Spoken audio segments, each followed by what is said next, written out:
धनक value research के podcast में आपका स्वागत है। आप सुन रहे हैं फर्स्ट पेज कॉलम, जिसको धीरेन्द्र कुमार ने लिखा है। ध्यान ना देने की समझदारी। बाजार की गिरावट में अवसर छुपे होते हैं, लेकिन सिर्फ उन्हीं के लिए जो घबराने के बजाय धीरज रखना जानते हैं। जब मैं ये लिख रहा हूं, सेंसेक्स करीब 2% गिर चुका है, जिसमें एक दिन में 1400 अंकों की गिरावट आई है। सितंबर 2024 में अपने शिखर पर पहुंचने के बाद ये 15% नीचे आ चुका है। इसके बावजूद अगर एक साल की अवधि देखें तो बाजार अब भी मुनाफे में है। जैसा कि होता ही है, मार्केट गिरता है तो एक्सपर्ट्स ढेरों कारण गिनाने लगते हैं। कुछ लोग राष्ट्रपति ट्रंप के कनाडाई और मैक्सिकन इंपोर्ट पर 25% के एग्रेसिव टैरिफ और चीनी सामान पर नए 10% टैरिफ को जिम्मेदार ठहरा रहे हैं।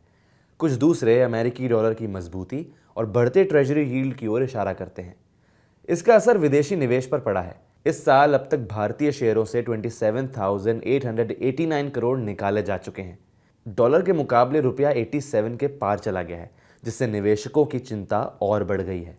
फाइनेंस मीडिया मार्केट की हर गिरावट को किसी थ्रिलर फिल्म की तरह पेश करता है, खलनायक, नायक और ट्विस्ट के साथ।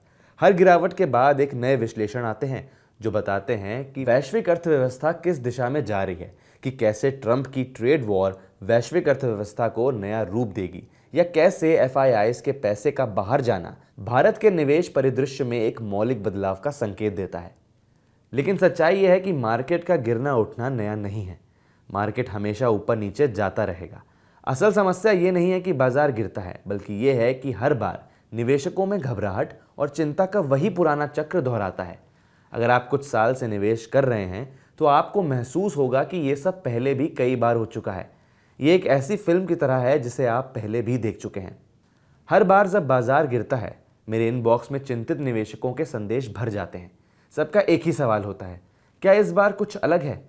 इसका सीधा जवाब है नहीं। अगर आप लंबा जवाब चाहते हैं तो भी जवाब वही रहेगा, नहीं। बस इसके साथ थोड़ा ऐतिहासिक संदर्भ जुड़ जाएगा। 1990 के दशक से अब तक भारतीय बाजार ने कई बड़े झटकों का सामना किया है। हर्षद मेहता घोटाला, Asian financial crisis, .com bubble, 2008 की वैश्विक मंदी, नोटबंदी, कोविड-19 महामारी और भी कई संकट। इन सब के बावजूद जो निवेशक धैर्य से टिके रहे, उन्होंने अच्छा मुनाफा कमाया। इसमें कोई जादू नहीं था। उन्होंने ना तो मार्केट टाइमिंग की कोशिश की, ना ही एक्सपर्ट्स की भविष्यवाणियों पर निर्भर रहे। उन्होंने सिर्फ एक काम किया, नियमित रूप से निवेश करते रहे और घबराने से इनकार कर दिया।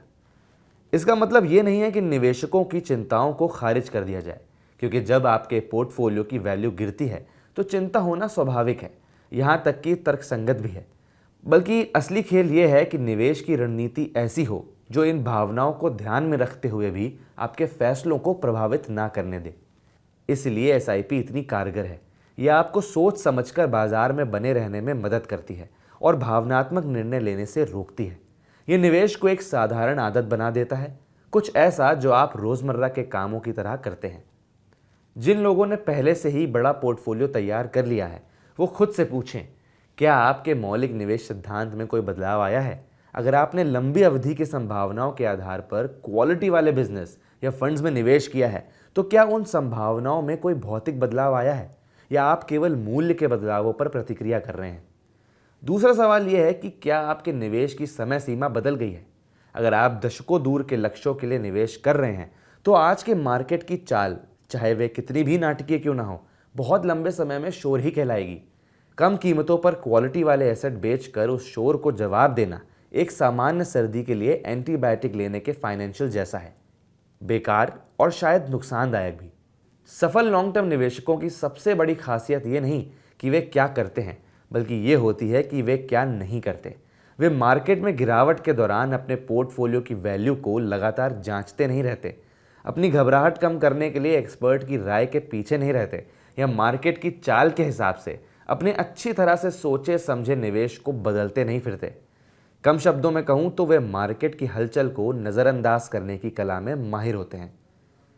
इसलिए जब आप अपनी स्क्रीन पर लाल निशान देखें तो शायद सबसे अच्छा काम यही होगा कि स्क्रीन बंद कर दें, अपना फ़ोन नीचे रखें और टहलने चले जाएं।